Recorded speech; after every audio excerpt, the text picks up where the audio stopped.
সরকার পদত্যাগের এক দফা দাবি ঘোষণা করেছে বৈষম্য বিরোধী ছাত্র আন্দোলন। শনিবার রাজধানীর কেন্দ্রীয় শহীদ মিনারে হাজার হাজার মানুষের সমাবেশে বৈষম্য বিরোধী ছাত্র আন্দোলনের পক্ষ থেকে সমন্বয়ক নাহিদ ইসলাম এই ঘোষণা দেন।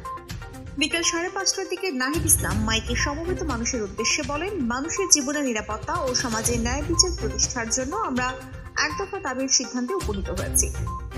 এক দফাটি হল প্রধানমন্ত্রী শেখ হাসিনা সহ এই সরকারের পতন ও ফ্যাসিবাদের বিলোপ। নাহিদ আরো বলেন, বৈষম্য বিরোধী ছাত্র আন্দোলন থেকে আমরা খুব দ্রুতই ছাত্র নাগরিক অভ্যুত্থানের জন্য সর্বস্তরের নাগরিক, ছাত্র সংগঠন ও সব পেশাজীবী মানুষের সঙ্গে মিলে সম্মিলিত মোর্চা ঘোষণা করব। সবার সঙ্গে আলোচনার মাধ্যমে ভবিষ্যৎ বাংলাদেশের জাতীয় রূপরেখা আমরা সবার সামনে হাজির করব। শুধু শেখ হাসিনা নন, মন্ত্রিসভা সহ পুরো সরকারকে পদত্যাগ করতে হবে। এই ফ্যাসিবাদী শাসন ব্যবস্থার বিলোপ করতে হবে।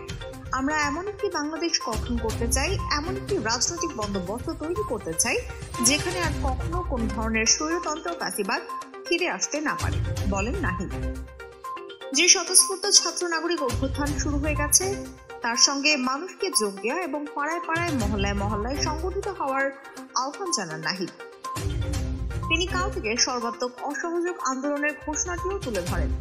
সরকারি চাকরিতে কোটা সংস্কারের দাবিতে 1 জুলাই থেকে লাগাতার আন্দোলন শুরু করেন শিক্ষার্থীরা।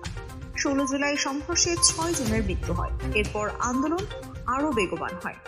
পরবর্তী সময়ে সংঘর্ষ ও সংঘাতে এখন পর্যন্ত 216 জন নিহত হয়েছেন, আহত হয়েছেন বহু মানুষ। বৈষম্য বিরোধী ছাত্র আন্দোলন হতাহতের ঘটনায় 9 দফা দাবি দিয়েছিল। এবার এক দফা দাবি তুলে ধরা হলো। শহীদ মিনারের সামনের সারিতে অন্তত 6 জন সমন্বয়ক উপস্থিত ছিলেন। তারা হলেন নাহিদ ইসলাম, সার্জিস আলম, হাসনাত আব্দুল্লাহ, আসিফ মাহমুদ, আবু বাকের মজুমদার ও আব্দুল কাদের। তাদের মধ্যে নাহিদ সহ 3 জন বক্তব্য দেন।